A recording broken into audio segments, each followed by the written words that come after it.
Deuteronomy chapter 24. Suppose a man enters into marriage with a woman, but she does not please him because he finds something objectionable about her, and so he writes her a certificate of divorce, puts it in her hand, and sends her out of his house. She then leaves his house and goes off to become another man's wife. Then suppose the second man dislikes her, writes her a bill of divorce, puts it in her hand, and sends her out of his house. Or the second man who married her dies. Her first husband, who sent her away, is not permitted to take her again to be his wife after she has been defiled, for that would be abhorrent to the Lord. And you shall not bring guilt on the land that the Lord your God is giving you as a possession. When a man is newly married, he shall not go out with the army or be charged with any related duty. He shall be free at home 1 year, to be happy with the wife whom he has married. No one shall take a meal or an upper millstone in pledge, for that would be taking a life in pledge. If someone is caught kidnapping another Israelite, enslaving or selling the Israelite, then that kidnapper shall die. So you shall purge evil from your midst. Guard against an outbreak of a leprous skin disease by being very careful. You shall carefully observe whatever the Levitical priests instruct you, just as I have commanded them. Remember what the Lord your God did to Miriam on your journey out of Egypt. When you make your neighbor a loan of any kind, you shall not go into the house to take the pledge. You shall wait outside, while the person to whom you are making the loan brings the pledge out to you. If the person is poor, you shall not sleep in the garment given you as the pledge. You shall give the pledge back by sunset, so that your neighbor may sleep in the cloak and bless you, and it will be to your credit before the Lord your God. You shall not withhold the wages of poor and needy laborers, whether other Israelites or aliens who reside in your land in one of your towns. You shall pay them their wages daily before sunset, because they are poor and their livelihood depends on them. Otherwise they might cry to the Lord against you, and you would incur guilt. Parents shall not be put to death for their children, nor shall children be put to death for their parents. Only for their own crimes may persons be put to death. You shall not deprive a resident alien or an orphan of justice. You shall not take a widow's garment in pledge. Remember that you were a slave in Egypt, and the Lord your God redeemed you from there. Therefore I command you to do this.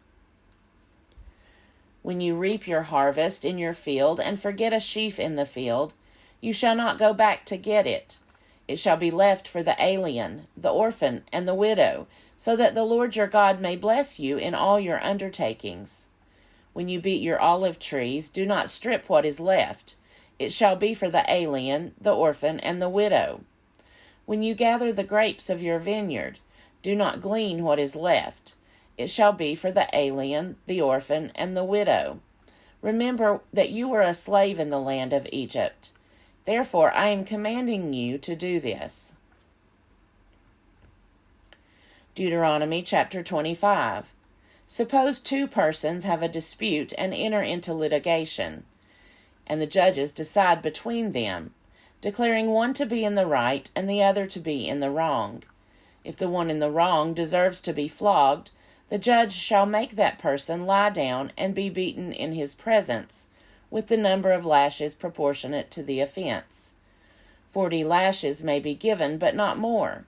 If more lashes than these are given, your neighbor will be degraded in your sight. You shall not muzzle an ox while it is treading out the grain. When brothers reside together, and one of them dies and has no son, the wife of the deceased shall not be married outside the family to a stranger. Her husband's brother shall go into her, taking her in marriage, and performing the duty of a husband's brother to her. And the firstborn whom she bears shall succeed to the name of the deceased brother, so that his name may not be blotted out of Israel. But if the man has no desire to marry his brother's widow, then his brother's widow shall go up to the elders at the gate and say, My husband's brother refuses to perpetuate his brother's name in Israel. He will not perform the duty of a husband's brother to me. Then the elders of his town shall summon him and speak to him. If he persists, saying, I have no desire to marry her, then his brother's wife shall go up to him in the presence of the elders, pull his sandal off his foot, spit in his face, and declare, This is what is done to the man who does not build up his brother's house. Throughout Israel his family shall be known as the house of him whose sandal was pulled off. If men get into a fight with one another, and the wife of one intervenes to rescue her husband from the grip of his opponent by reaching out and seizing his genitals, you shall cut off her hand. Show no pity. You shall not have in your bag 2 kinds of weights, large and small. You shall not have in your house 2 kinds of measures, large and small. You shall have only a full and honest weight. You shall have only a full and honest measure, so that your days may be long in the land that the Lord your God is giving you. For all who do such things, all who act dishonestly, are abhorrent to the Lord your God.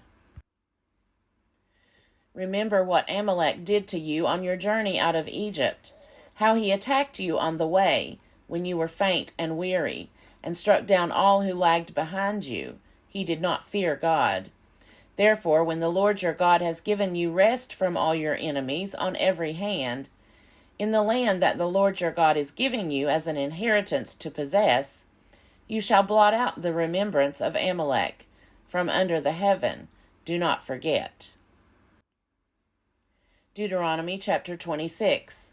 When you have come into the land that the Lord your God is giving you as an inheritance to possess, and you possess it, and settle in it, you shall take some of the first of all the fruit of the ground, which you harvest from the land that the Lord your God is giving you, and you shall put it in a basket, and go to the place that the Lord your God will choose as a dwelling for his name.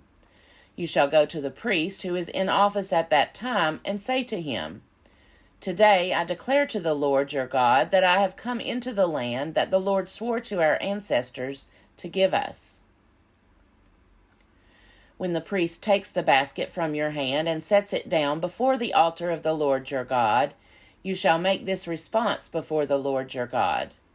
A wandering Aramaean was my ancestor.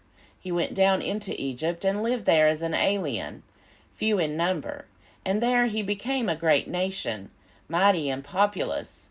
When the Egyptians treated us harshly and afflicted us by imposing hard labor on us, we cried to the Lord, the God of our ancestors. The Lord heard our voice and saw our affliction, our toil, and our oppression. The Lord brought us out of Egypt with a mighty hand and an outstretched arm, with a terrifying display of power, and with signs and wonders. And he brought us into this place and gave us this land, a land flowing with milk and honey.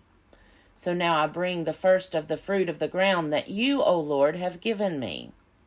You shall set it down before the Lord your God, and bow down before the Lord your God. Then you, together with the Levites and the aliens who reside among you, shall celebrate with all the bounty that the Lord your God has given to you and to your house. When you have finished paying all the tithe of your produce, in the 3rd year, which is the year of the tithe, giving it to the Levites, the aliens, the orphans, and the widows, so that they may eat their fill within your towns, then you shall say before the Lord your God, I have removed the sacred portion from the house, and I have given it to the Levites, the resident aliens, the orphans, and the widows, in accordance with your entire commandment that you commanded me. I have neither transgressed nor forgotten any of your commandments. I have not eaten of it while in mourning. I have not removed any of it while I was unclean, and I have not offered any of it to the dead. I have obeyed the Lord my God, doing just as you commanded me. Look down from your holy habitation, from heaven, and bless your people Israel and the ground that you have given us, as you swore to our ancestors, a land flowing with milk and honey. This very day the Lord your God is commanding you to observe these statutes and ordinances. So observe them diligently with all your heart and with all your soul. Today you have obtained the Lord's agreement to be your God, and for you to walk in his ways, to keep his statutes, his commandments, and his ordinances, and to obey him. Today the Lord has obtained your agreement to be his treasured people, as he promised you, and to keep his commandments, for him to set you high above all nations that he has made, in praise and in fame and in honor, and for you to be a people holy to the Lord your God, as he promised. Deuteronomy chapter 27.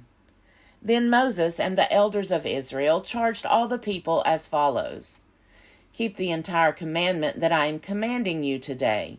On the day that you cross over the Jordan into the land that the Lord your God is giving you, you shall set up large stones and cover them with plaster. You shall write on them all the words of this law when you have crossed over, to enter the land that the Lord your God is giving you, a land flowing with milk and honey, as the Lord, the God of your ancestors, promised you.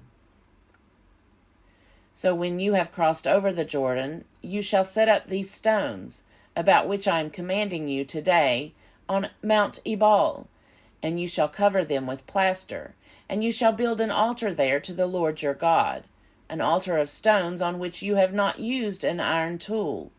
You must build the altar of the Lord your God of unhewn stones. Then offer up burnt offerings on it to the Lord your God. Make sacrifices of well-being, and eat them there, rejoicing before the Lord your God. You shall write on the stones all the words of this law very clearly. Then Moses and the Levitical priests spoke to all Israel, saying, Keep silence and hear, O Israel. This very day you have become the people of the Lord your God. Therefore obey the Lord your God, observing his commandments and his statutes that I am commanding you today. The same day Moses charged the people as follows. When you have crossed over the Jordan, these shall stand on Mount Gerizim for the blessing of the people: Simeon, Levi, Judah, Issachar, Joseph, and Benjamin. And these shall stand on Mount Ebal for the curse: Reuben, Gad, Asher, Zebulun, Dan, and Naphtali. Then the Levites shall declare in a loud voice to all the Israelites, Cursed be anyone who makes an idol or casts an image, anything abhorrent to the Lord, the work of an artisan, and sets it up in secret. All the people shall respond, saying, Amen. Cursed be anyone who dishonors father or mother. All the people shall say, Amen. Cursed be anyone who moves a neighbor's boundary marker. All the people say, Amen. Cursed be anyone who misleads a blind person on the road. All the people say, Amen. Cursed be anyone who deprives the alien, the orphan, and the widow of justice. All the people shall say, Amen. Cursed be anyone who lies with his father's wife, because he has violated his father's rights. All the people shall say, Amen. Cursed be anyone who lies with any animal. All the people shall say, Amen. Cursed be anyone who lies with his sister, whether the daughter of his father or the daughter of his mother. All the people shall say, Amen. Cursed be anyone who lies with his mother-in-law. All the people shall say, Amen. Cursed be anyone who strikes down a neighbor in secret. All the people shall say, Amen. Cursed be anyone who takes a bribe to shed innocent blood. All the people shall say, Amen. Cursed be anyone who does not uphold the words of this law by observing them. All the people shall say, Amen.